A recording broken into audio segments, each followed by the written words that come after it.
хаяа бас заримдаа өөртөө тэнийг өндөр юм нөгөө нэг шаардлага тавьчихдаг. Тэрэндээ хүн ингээд хүрхгээд заримдаа ядардаг байхгүй юу?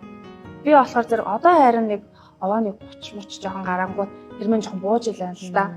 Одоо би яг өөр дээр яг жишээ аваад ярьж байгаа байхгүй юу? Тэнгүүд өмнөх яг нэг 20-д морьтой үдгэвэл илүү нөгөө хүмүүс намайг яаж харж байгаа баг хүмүүс таалагдах гэж баг бие бэлдээд байгаа юм. Хүмүүс таалагдах гэж баг ингээл нэгэн гоё хай байх гэдэг юм уу?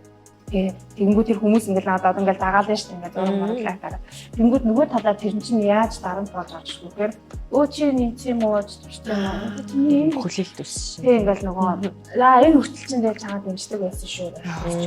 Тэр олон хүмүүсийн тэр бас тэр нэг юу хүн бас амар дарамт болоод байдаг. Тэнгүүд тэр надаас аяг нүрээс одоо залуу охтос ч гэсэн юм бас байж байгаа юм.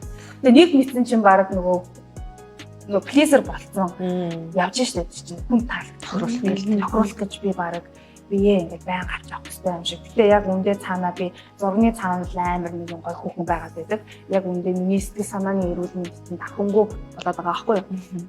Тэгээд одоо яг юг ойлгож байна гэвэл яг өөрийнхөө тийм нэг тархлаг бий болох нь амар чухал байгаа байхгүй юу. Яг миний сэтгэл зүйн яг эрүүл мэнд одоо яг тэр бол амар чухал дээ. Тэгэнгүүт би өөрөө өөртөө л болно happy байвал болоод нь штэ.